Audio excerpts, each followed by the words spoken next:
বন্ধুরা দেখো আজকের হচ্ছে ছোটো ছোটো চিংড়ি মাছ, ছোটো বলতে একদম ছোটো না, মাঝারি সাইজের চিংড়ি মাছ দিয়েছিলো, এরকম সাইজের চিংড়ি মাছগুলো কেটে ধুয়ে পরিষ্কার করে নিয়ে রান্না বসিয়েও দিয়েছি। তো চলো দেখো কী রান্নাটা করছি, ঠিক আছে। আর এই রান্নাটা কিন্তু আমার বাড়িতে সবাই খুব খুব পছন্দ করে।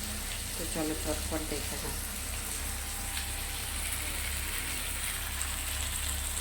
হচ্ছে আমার রান্নাঘরের বাইরেটা।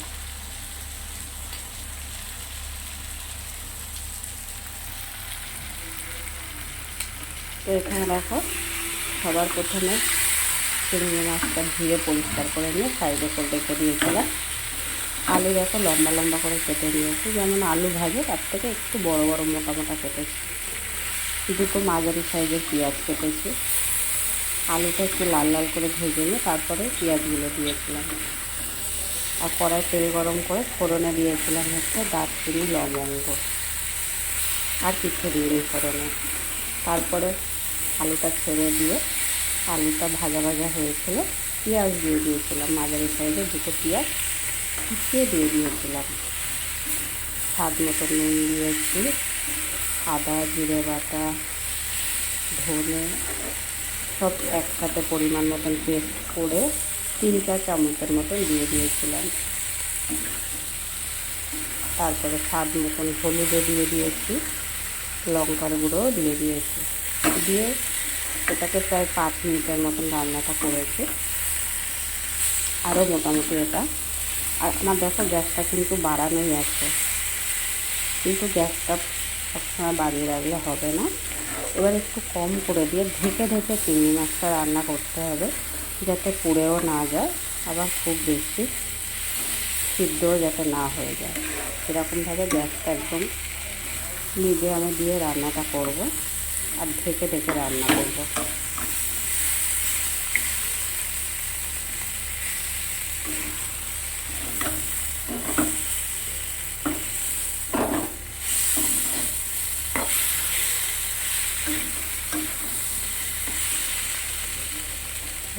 আলুটা আরেকটু সিদ্ধ হবে।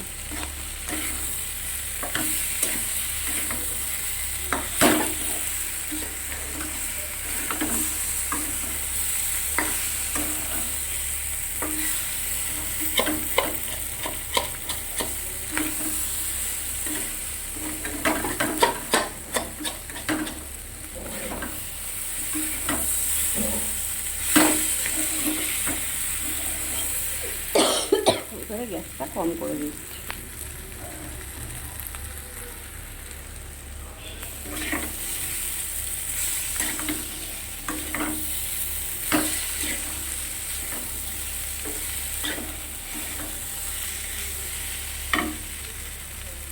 এবারে সামান্য একটু জল দিয়ে ঢেকে দেবো।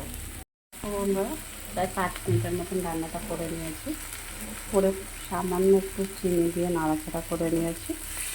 একটু জল দিচ্ছি।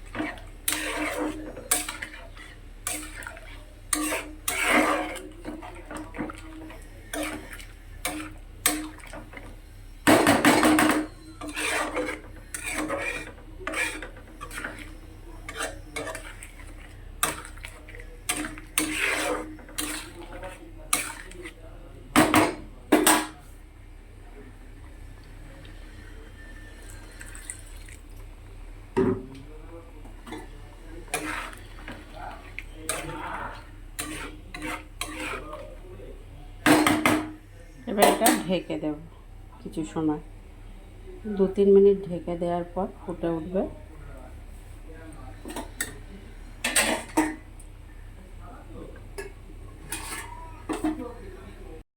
তো দেখো 5 মিনিট পর ফিরে এসেছি। আজকে কিন্তু চিংড়ি মাছটা একদম করবো না, মাখা মাখা করবো না, একটু ঝোল ঝোল করছি। হয়ে গেছে চিংড়ি মাছটা, এবার নামিয়ে নেব। তো বন্ধুরা তোমরা কারা কারা এইভাবে চিংড়ি মাছ রান্না করে খাও অবশ্যই কমেন্ট বক্সে জানিও। আর ভিডিওটা বেশি বড় করছি না। ভিডিওটা এই অবধি রাখছি। তবে যাওয়ার আগে একটা কথাই বলবো, যারা আমার ইউটিউব চ্যানেলে দেখছো তারা একটা সাবস্ক্রাইব করে পাশে থেকো, আর যারা আমার ফেসবুকে দেখছো তারা ফলো করে সাথে থেকো। যদি ভিডিওটা ভালো লেগে থাকে তাহলে একটা শেয়ার করে দিও প্লিজ। সবাই ভালো থেকো, সুস্থ থেকো। আবার পরে দেখা হবে কোনো একটা ছোট্ট ভিডিও নিয়ে। আরেকটা যেটা কথা বলার ছিল বন্ধুরা, আমি রোজই বলি, আবারও বলছি আর সবসময় বলবো, সবাই সবার পাশে থেকো। পাশে থাকলে অনেক দূর অব্দি এগিয়ে যাওয়া যায়। সবাই সবার সাথে থেকে চলতে হবে। আর ভিডিওটা ভালো লাগলে শেয়ার করে দিও, ঠিক আছে? টাটা সবাইকে, সবাই সুস্থ থেকো, ভালো থেকো। আবার পরে দেখা হবে ছোট্ট কোনো একটা ভিডিও নিয়ে। তত সময় সবাই ভালো থেকো, সুস্থ থেকো। টাটা সবাইকে। আর কে কোথা থেকে আমার ভিডিওটা দেখছো অবশ্যই কিন্তু কমেন্ট করে জানিও, কেমন? টাটা। দেখো কালারটা কি এসছে।